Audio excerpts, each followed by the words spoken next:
The stage lights burn into my skin as I stand alone at the podium, my professional smile fixed in place while cameras click and flash. This is it, the Gray media launch, the dream I've carried since I was 12 years old. My heart pounds against my ribcage as I scan the VIP section, 5 empty seats staring back at me. I'd reserved them anyway, had written their names on little cards. Mom, Dad, Everest. Like I believed that somehow, this time would be different. Miss Gray? A reporter calls from the front row, notebook poised. Who inspired you to start your company? The question hangs in the air. My throat tightens as I reach for the water glass, buying seconds to compose myself. Around me, the ballroom of the Westbrook Hotel waits, 200 industry professionals leaning forward in anticipation. I set the glass down, my fingers trembling slightly against the cool crystal. Maybe, I say, my voice softer than intended. It came from knowing what it feels like to be forgotten. The room falls silent. Cameras click frantically, capturing the moment my carefully constructed facade cracks. I don't cry. I learned long ago that tears accomplish nothing in the Gray household. The memory surfaces unbidden me at 12, cross-legged on my bedroom floor, toy microphone clutched in my hand. I'd saved 3 weeks of allowance for that microphone, a cheap plastic thing with a cord that connected to nothing. But when I spoke into it, I imagined my voice traveling to people who wanted to hear it, and, in breaking news, I whispered to my audience of stuffed animals arranged in rows, Soraya Gray reports that dreams come true if you work hard enough. The sound of cheering erupted from the living room downstairs, my father's booming voice cutting through the walls. Did you see that catch? That's my boy. That's a Gray man right there. Football highlights again. Everest's sophomore year game against Central High played on our TV at least twice a week. I pressed the microphone closer to my lips, raising my voice just a little, determined to finish my imaginary broadcast. My bedroom door cracked open. Mom poked her head in, finger pressed to her lips. Honey, could you quiet down? Your brother's highlights are on, and your father's trying to focus. I lowered the microphone, but I was just, I know, sweetie. Her smile didn't reach her eyes. Maybe later, okay? You know how important these game films are. The door closed with a soft click. Later never came. It never did in our house. Everest's games, Everest's trophies, Everest's future, these formed the foundation of Gray family conversations. A son carries the Gray family name. Dad reminded me once when I asked why he never came to my school speech competition. He'd ruffled my hair like I was still 5 instead of 14. Your brother's got real pressure on him, Soraya. You're the lucky one. Lucky. I roll the word around in my memory as I stand on this stage 6 years after college, watching the reporters scribble my quote about being forgotten. The irony doesn't escape me. I learned to record in whispers after that day when I was 12. Learned to dream quietly, to speak softly into that toy microphone long after it broke. The plastic cracked, but my initials, S.G., still carved into the side. I'd imagine listeners somewhere who leaned in close because they wanted to hear what Soraya Gray had to say. If I achieved enough, they would notice. If I became exceptional enough, even the Gray household would have to acknowledge me. I believed this with the fervent faith of a child, then a teenager, then a young woman. Understanding their dismissal meant it hurt less, I told myself. Being the daughter who understood while Everest demanded this became my identity, my cross to bear. Senior year of high school, I sat at our kitchen table with college brochures spread before me, Northwestern's prestigious journalism program circled in red. Dad, I want to apply here.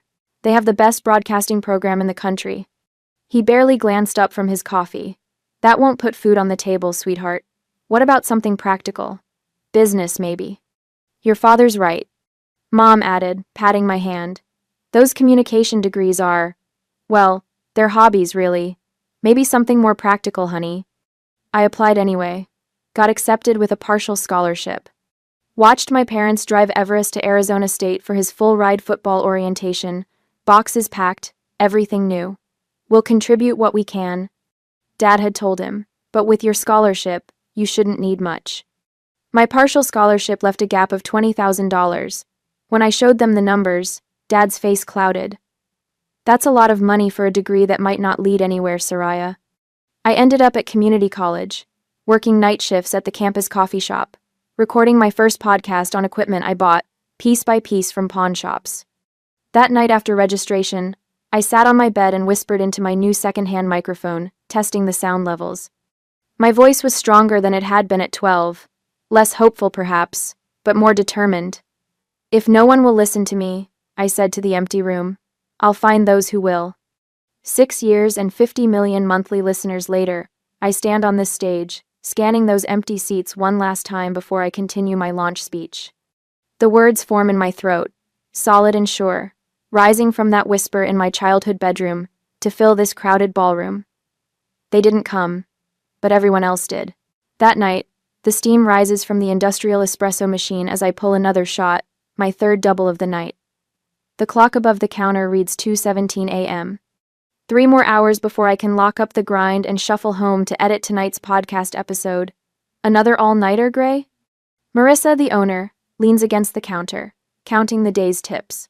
Her gray hair catches the low light as she divides the bills into neat stacks. 500,000 listeners don't record themselves. The pride in my voice still feels strange, foreign like clothing I haven't broken in yet.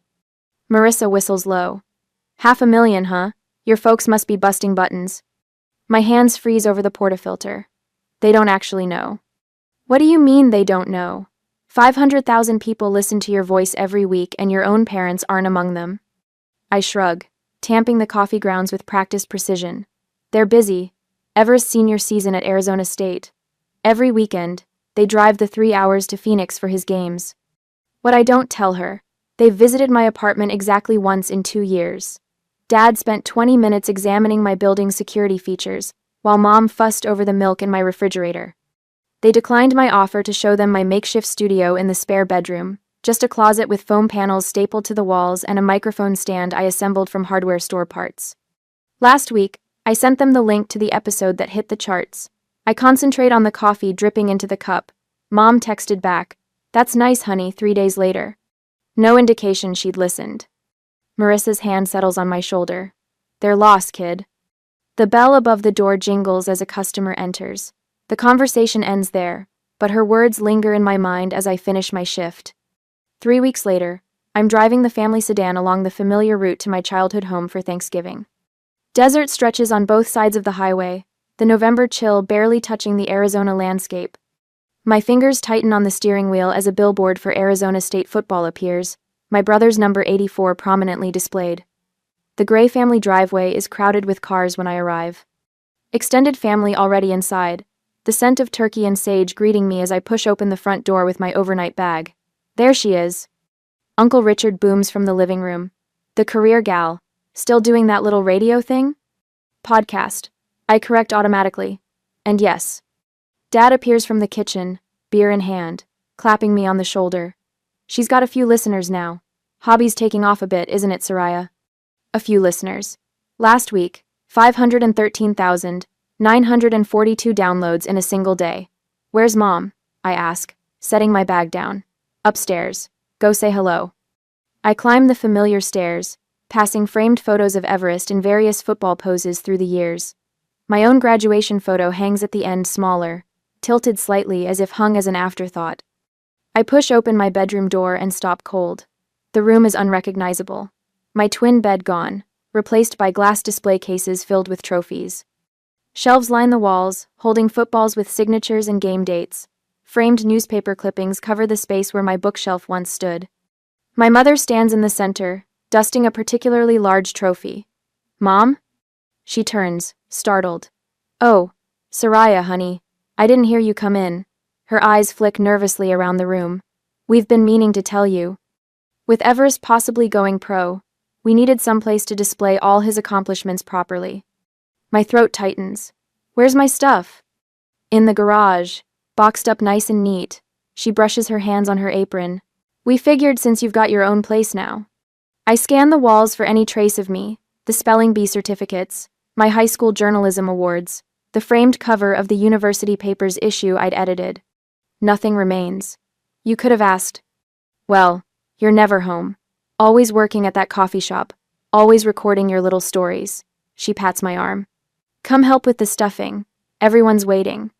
Downstairs, Everest holds court in the living room, regaling cousins with tales of college glory. He barely acknowledges my presence with a nod, before continuing his story about a game-winning catch. Later, as we gather around the dining table, Dad raises his glass. To Everest. With NFL scouts watching his every move.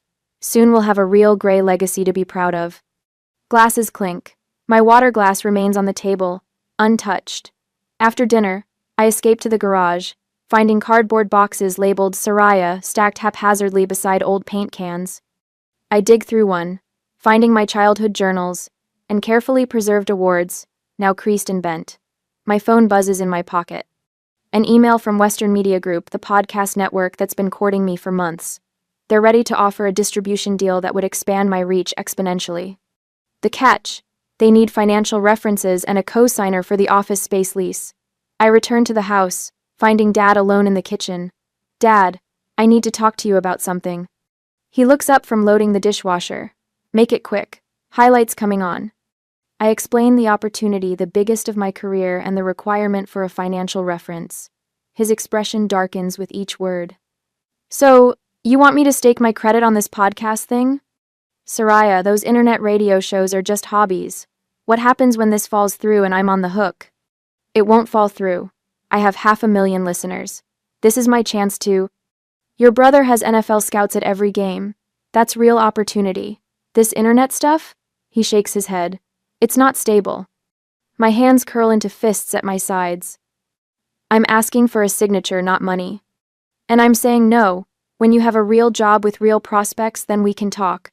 He turns away, conversation over. That night, in my old bedroom now transformed into a shrine to my brother, I sit cross-legged on the floor between display cases. I record a raw, unfiltered episode on my phone that I never intend to publish. This is what invisibility sounds like. I whisper into the microphone. This is what it feels like when the people who should see you most clearly don't see you at all. Tears slide down my cheeks, but my voice remains steady. They're never going to see me unless I force them to look. In my apartment the next night, I methodically remove family photos from my desk, placing them in a drawer. I sign the Western Media contract with only my name on the dotted line, betting everything on my own signature. Professor Williams from the community college calls the following week, having heard about my contract. I knew you had something special, she says. Your voice has always carried truth.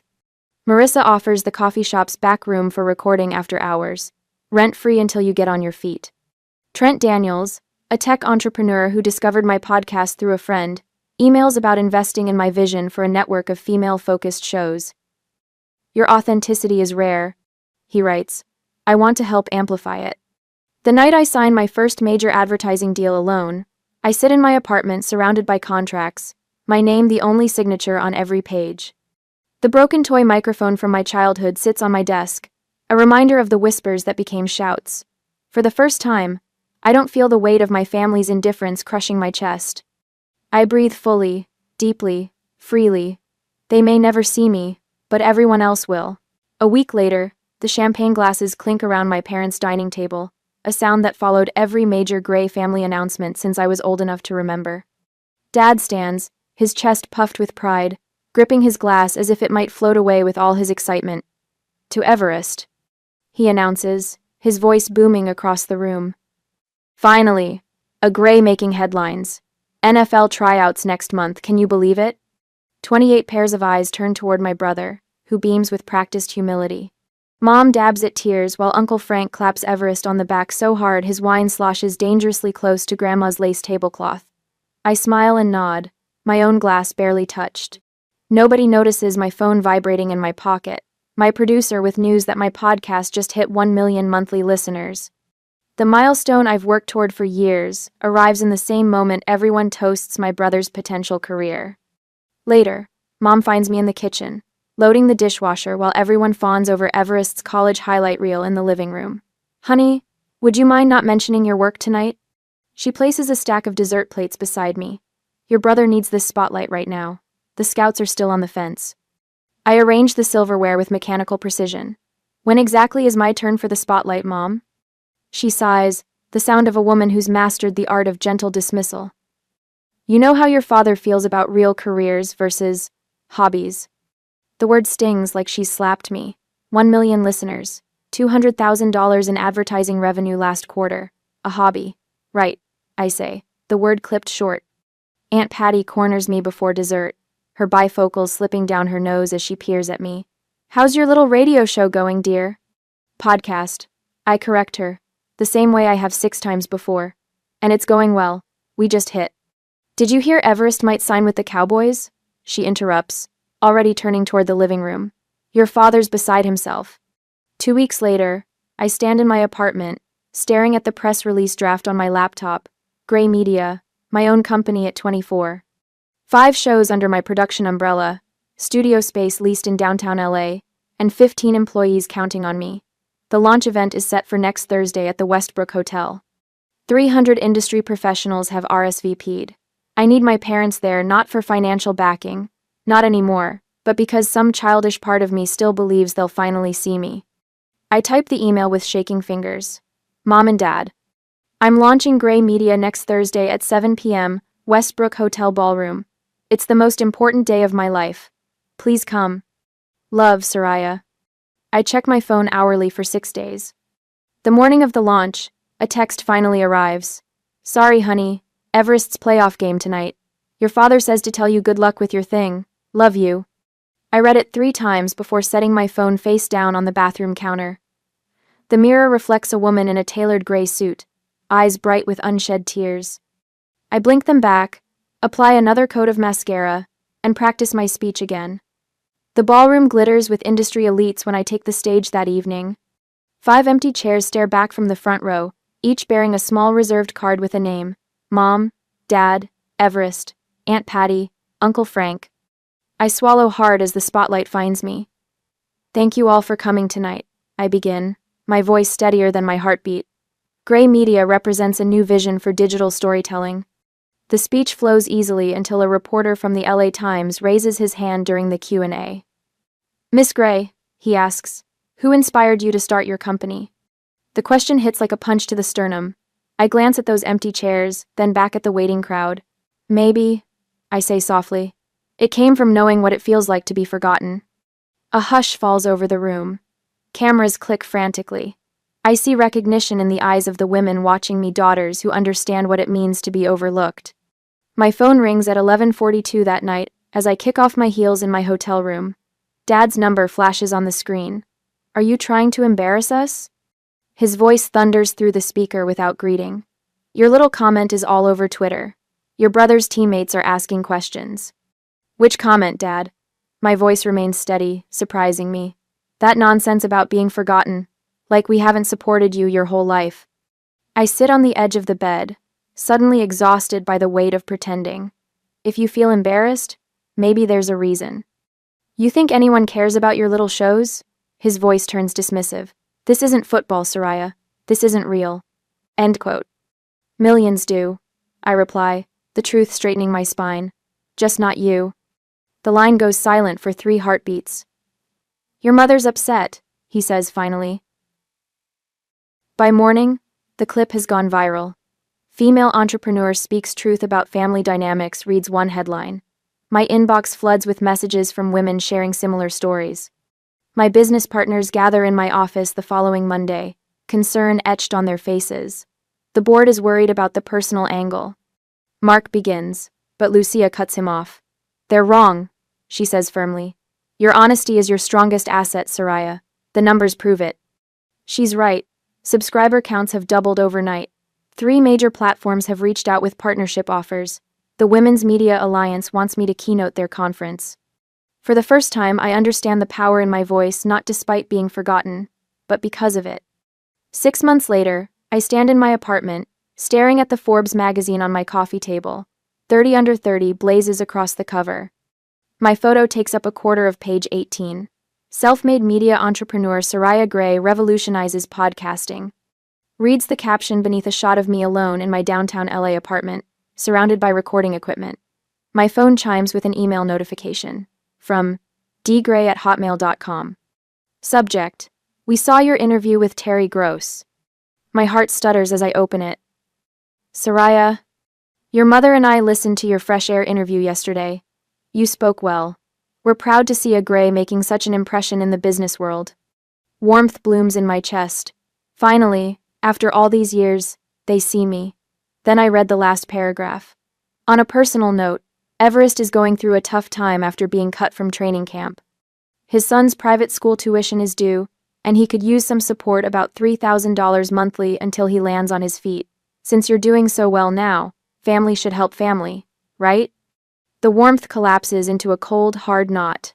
I close the email without replying and turn the magazine face down on the table. Some things never change, but I have. The email from my father glows on my laptop screen at 2 a.m., its timestamp mocking me. 3 years of silence broken by 23 carefully crafted sentences about family pride, punctuated by a request for $3,000 monthly payments to support Everest. I trace my finger over the screen, feeling nothing but the cool glass beneath my fingertip. The apartment sits quiet around me, my space, bought with my success. No football trophies here. Just awards they never acknowledged and books they never believed I'd write.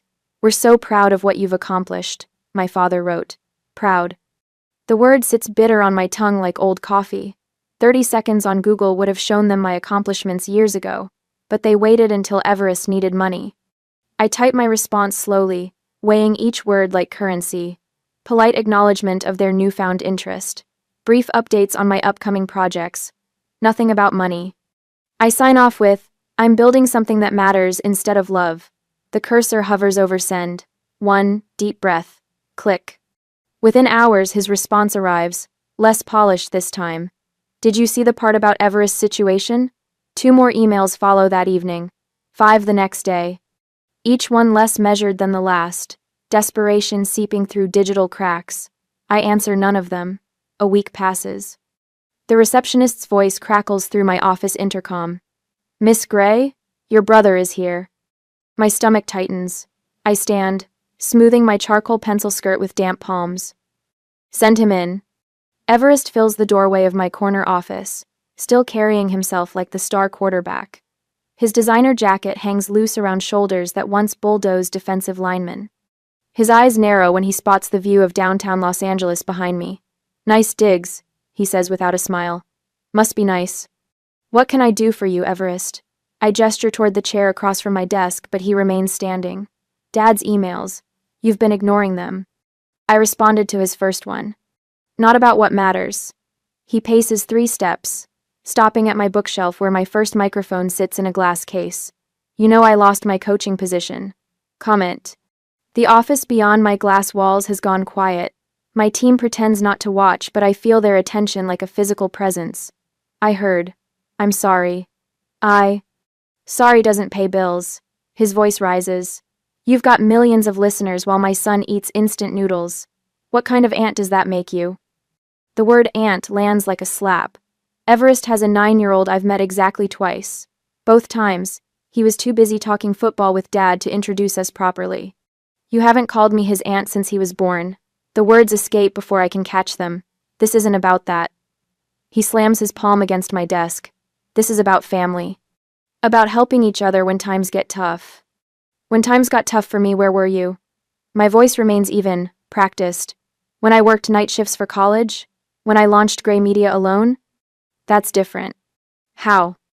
It just is. He falters. A girl? I finish for him. Just the daughter? Heads turn in the office beyond. I've raised my voice without meaning to. This isn't how I planned this conversation. I take a breath, centering myself. Everest, I built this company while you got full scholarships and NFL tryouts. While Mom and Dad attended every game and missed every milestone in my life. I stand straighter, meeting his gaze. You can apologize, Everest, but don't turn me into your emotional ATM. His face reddens. You've always been jealous. No, I've always been invisible. I walk to the door, opening it. We're done here. That evening, notifications flood my phone. Everest's Instagram post about selfish sisters who forget where they came from has gathered steam. My father's number appears on my screen 7 times. I let each call roll to voicemail. My mother's message arrives just before midnight. Soraya, honey. Family takes care of family. Your father and I gave you everything we could. Her voice cracks. Everest needs your help. He's family. I press delete. By morning, the damage control attempts have begun. A producer I once met at a conference calls, mentioning my father reached out about potential family concerns that might impact my work. 2 advertisers receive similar contacts. My father has dredged up every loose connection to the media industry he can find. My team assembles in the conference room without being asked. Loyalty burns in their eyes like banked fires. They're trying to pressure you through business channels. My head of operations says, sliding a printed list across the table. These are all the inquiries we've received. How do you want us to handle it? My assistant's pen hovers above her notebook. I study their faces, people who chose me, who see my value without blood ties. Tell them all the same thing. Gray media speaks for itself. Period. My mentor calls from New York that afternoon. Your brother's quite vocal online. Need anything? Just your continued support. You've always had that. He pauses. You know you're doing the right thing, right? Boundaries matter. The validation wraps around me like a shield. Thank you. The office intercom buzzes again 3 days later. Miss Gray, your mother is on line 1. My finger trembles as it hovers over the button. I press it. Mom? Soraya. Her voice sounds smaller than I remember. I wanted to call you myself, not through your father. That's a first. She sighs. I'm sorry we missed your launch. I should have been there. The apology hangs between us, unexpected and incomplete. I wait. Your father doesn't know I'm calling. She clears her throat. Everest is angry you won't help. And you? I'm trying to understand. A long pause. The things you said in that interview, about being forgotten. Was it really that bad? The question stuns me. 30 years of invisibility and she asks if it was that bad. Do you remember when I was 12, and you told me to be quiet because Dad and Everest were watching football highlights? That's just one time, Soraya. It was every time. Silence stretches across the line. When she speaks again, her voice has hardened. We did our best. Your best was reserved for Everest. I breathe through the tightness in my chest. I have a meeting now, Mom. Mi Dio. After I hang up, my assistant knocks softly. Your cousin Becky called. She said your uncle is asking questions about what really happened. The perfect Gray family facade begins to crack, tiny fissures spreading outward from the pressure point of truth. That night, I stand at my apartment window overlooking the city lights. My phone buzzes with a text from my father. This isn't how Grays behave. I type back the only response that matters, then I'll be a Gray on my own terms. I block his number before the message delivers, then my mother's, then Everest's. One by one, I close the digital doors. They only opened when they wanted something from me. The silence that follows feels nothing like emptiness. It sounds exactly like freedom. The email arrives at 2:17 a.m. a week later. My computer screen illuminates the darkness of my bedroom like a beacon, drawing me from the edge of sleep. Dad's name appears in bold text, followed by the subject line, Your nephew misses his aunt. I stare at the ceiling, counting my breaths. 1 Mississippi, 2 Mississippi. My therapist calls this a grounding technique. I call it surviving my family. When my pulse steadies, I open the message. Soraya, your mother and I were hoping you might join us for dinner next Sunday. Everest is going through a rough patch with the divorce. His son asks about you. Don't you think you should set a good example as his aunt? Family takes care of family. You remember how we sacrificed for you. The laugh that escapes me sounds foreign in the quiet apartment. Sacrificed, as if letting me attend community college while buying Everest a new car was some heroic act of parental devotion. I don't reply. 3 more emails arrive by morning. Mother's plea mentions our little boy struggling, conveniently forgetting Everest is 31. Dad's follow-up reminds me that Gray family values include supporting each other. The final one, from Everest himself, contains a photo of his son holding a football, with the caption, he wants to meet his successful aunt. The manipulation is so transparent it should be laughable. Instead, it squeezes my chest like a vice. My phone rings during the morning production meeting. Terry Jennings, my top interviewer, raises an eyebrow as I silence it. Family again? She asks when the others leave. They've discovered I have money. I shuffle my notes, avoiding her gaze. You know, that interview you did last week about family estrangement is trending. People connect with your story. Terry's voice softens. The press is asking questions about your support system. The industry rumors have already started. 3 separate journalists have emailed questions about why my family never appears at my events. A profile writer asked point blank about the untold story behind Gray media. I could tell the truth, I say, the words tasting like possibility. I could tell everyone exactly who they are. Terry touches my arm. You could. But is that the voice you want the world to hear? The question follows me home that evening. My apartment, the one I bought without a cosigner, without family help, feels different tonight. Less like a sanctuary, and more like a war room. On my desk sits the planner for next week's recording schedule. Tomorrow's slot remains conspicuously empty, reserved for special content. So the next evening, I power up my microphone. The red recording light blinks, patient and waiting. Unlike my family, it has always been there when I needed it. This is a special episode. I begin, my voice steadier than my hands. Names and identifying details have been changed to protect privacy.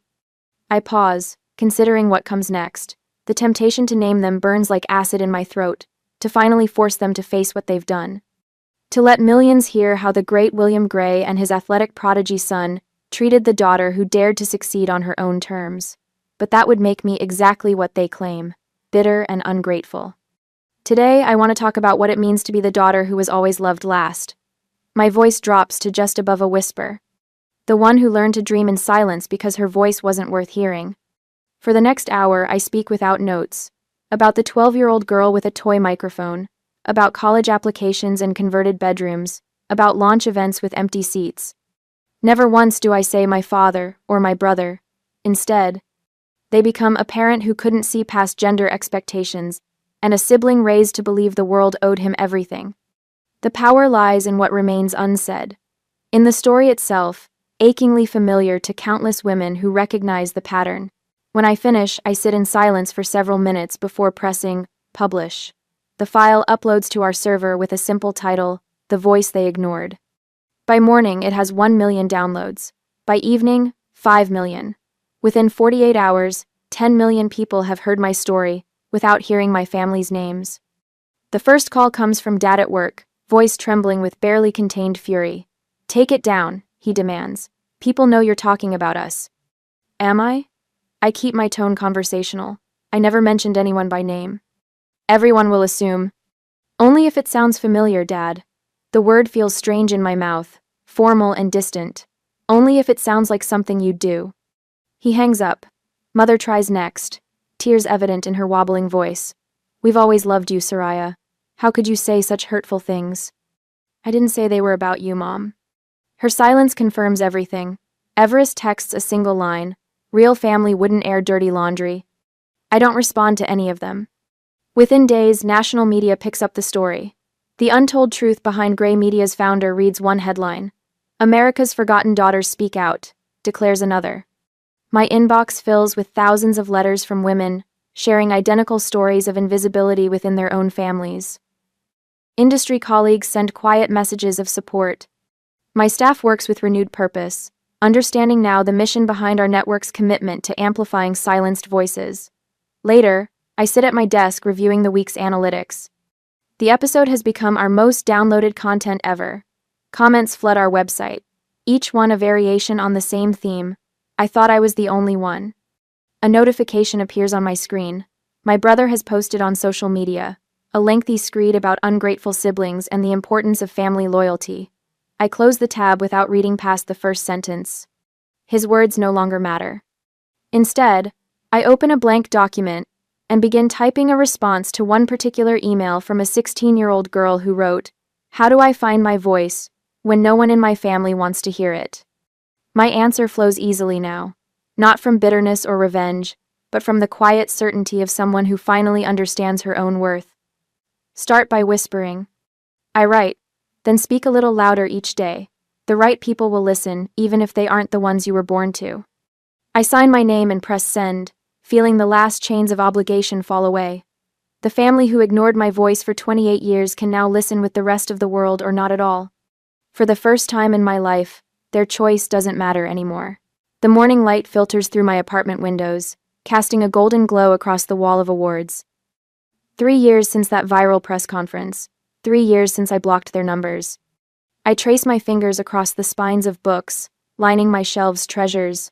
I've collected one by one, each a small rebellion against the childhood home, where football trophies were the only achievements worth displaying. My downtown LA apartment hums with quiet contentment, a sanctuary built entirely on my terms. Gray Media occupies the top floor of a glass building 6 blocks from here. 15 shows now. 50 million monthly downloads. Numbers that should matter, yet what strikes me most this morning is the silence, how comfortable it feels after years of striving to be heard. The notification pings, an unfamiliar email address. I almost swipe it away until the subject line catches me. From Everest's son. My coffee cup freezes halfway to my lips. I haven't heard that name spoken aloud in my home for years. Dear Aunt Soraya. The message begins. I'm Tyler. I'm 12 now. I listened to your podcast about invisible daughters. I think I understand why you don't talk to my dad anymore. Our family treated you badly. I want to be different. Could we meet? Just us. My thumb hovers over delete. The Gray family pattern. Reach out only when they need something. But he's 12. Just a boy. I suggest a coffee shop near my office. Public. Brief. Controlled. 2 days later, he sits across from me. All gangly limbs and uncertain smiles. Everest's jawline, but softer eyes. He clutches a small box wrapped in what looks like Sunday comics. Dad doesn't know I'm here, he says, pushing the package toward me. Mom helped me find this. She said you might want it back. The paper crinkles beneath my fingers. Inside rests a small plastic microphone, cracked along one side, yellowed tape holding it together. My initials SG, carved into the base with a safety pin during a particularly boring Sunday when everyone else watched football. Where did you find this? My voice catches. Mom found it in Grandpa's garage when they were cleaning. She said it was yours. 20 years collapse. I'm 12 again, whispering stories into this worthless plastic toy, believing someone, somewhere, would want to hear them. I listened to all your shows, Tyler says, fidgeting with his straw. The one about invisible daughters made me cry. Dad never talks about you, but sometimes I hear him and Grandpa arguing about you when they think I'm playing video games. Something breaks loose inside me. For the first time in years, tears blur my vision. Thank you for bringing this. The words barely squeeze past the tightness in my throat. Could I ask you something? Tyler leans forward. How did you know your voice mattered when nobody listened? The question strikes with such familiar precision that I know instantly this boy carries the Gray family curse of invisibility. Not the golden child. The watcher. The quiet one. I reach across the table, squeezing his hand. I didn't know if it mattered. I just knew I'd disappear completely if I didn't use it. Dad says I should play football, but I'd rather write stories. A confession delivered in a rush, eyes darting to gauge my reaction. You don't have to be like anyone else, Tyler. I tell him, just listen, and tell the truth. That's all any voice really needs. His smile breaks like sunrise. Could I learn to record them someday? Like you did? When you're ready, I promise. I'll teach you. Later that evening, I place the broken microphone on my shelf between my Peabody Award and the Forbes magazine feature. The contrast jolts me plastic toy beside crystal trophy, beginning and culmination. I press record on my personal journal, the one show no one else will ever hear. Not every wound needs an apology to heal, I whisper, cradling the microphone in my palm. Sometimes the greatest freedom comes from realizing how strong the silence made you. I pause, remembering Tyler's earnest face. And sometimes healing arrives through the ones who watched and chose to be better. My phone chimes with a voice message from a number I don't recognize. I started recording my own stories, Aunt Soraya. Tyler's voice, clear and hopeful. I smile as I listen. The cycle breaks, not with a shout but a whisper.